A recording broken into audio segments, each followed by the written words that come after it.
Hi, I'm Michael and this is Carelifornia. And right now, as we work our way through the week, infection rates of the pandemic are spiking across the country. Our government is barreling towards a fiscal deadline required to fund government operations for 2021, and solving the economic, health, and political crises we've all been experiencing over the last 9 months has seemed to turn into a 27-sided Rubik's Cube, with no way to figure out how to get all the colors on one side.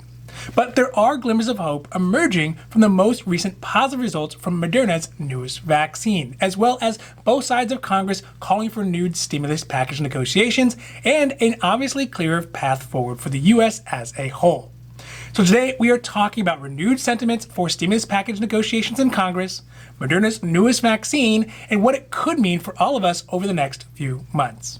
Now this is your 5-minute daily dose, so let's make this quick. But before we do that, if you like this information, if you find it interesting, if you find it helpful, please don't forget to like and subscribe. That way you can get updates when our newest and most informative videos become available. First, I want to start today off with the 2021 government budget that will need to make its way through Congress by December 11th. This bill is required to ensure that our country has the money it needs to fund government services into next year. In addition to this, the spending bill might be one of the last chances for any sort of stimulus relief to be able to be passed within this year. Mitch McConnell said, quote, "What needs to happen is now quite simple. Our colleagues on the committee and their counterparts in the House need to continue their bicameral discussions and settle on top-line dollar amounts for each bill. I hope they'll be able to reach a broad agreement by the end of this very week," end quote. These top dollar amounts are essentially the total amounts without specifics for the cost of 12 of the biggest provisions in the annual spending bill. But one big question that remains is, with Nancy Pelosi and Mitch McConnell still stuck in their positions from earlier stimulus negotiations, would it even be possible to include at least some stimulus measures to the December 11th funding bill? Yesterday, House Speaker Nancy Pelosi and Senate Minority Leader Chuck Schumer sent a letter to Senate Leader Mitch McConnell to try to bring all parties back to the negotiating table in the hopes of talking about a standalone stimulus package. Undoubtedly, with the increasing pandemic numbers and states already starting to move towards shutdowns, it'll be more critical now than ever to start stimulus relief negotiations in earnest. Obviously, getting a stimulus package by the end of the year would be difficult at best. But Mitch McConnell tweeted yesterday, quote, "Republicans have tried for weeks to pass another targeted relief package. It would send hundreds of billions of dollars to school, unemployment aid, another round of job-saving PPP, and healthcare. Democrats repeatedly blocked it all," end quote. Interestingly enough, with the possibility of a viable vaccine from Moderna, it's entirely possible that Mitch McConnell will see a vaccine's progress as a reason to continually whittle down the size of a stimulus package or further justify the unrealistically proposed amount of $500 billion. But with whichever amount, time has long passed for slow action. Now is time to get ahead of the virus and get proactive assistance out to states, cities, and Americans who desperately need the help.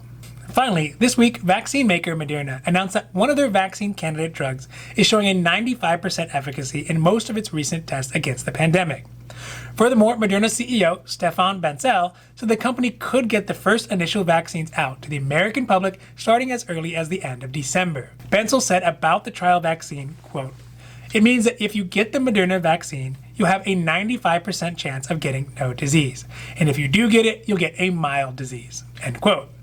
But the vaccine isn't necessarily a perfect solution.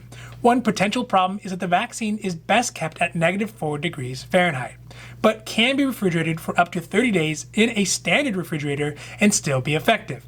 This is good news, but could cause difficulties in more rural parts of the US where resources can be limited, and it could affect its usability in other parts of the world. At this point in time, it seems like there is a coming positive shift in the world in the not-so-distant future. Sure, we are definitely hitting a rough patch with the pandemic jumping exponentially, but that was expected, and with a trial vaccine showing positive results and renewed acknowledgement by both houses of Congress that at least some amount of stimulus is necessary, by this time next year, hopefully all the craziness will be mostly behind us, and we can begin to try to put our country back together and maybe even make it better than when this whole thing started. Now, this has been your 5-minute daily dose, and I hope that you found it interesting or helpful or at least useful. And if you did, please don't forget to like and subscribe.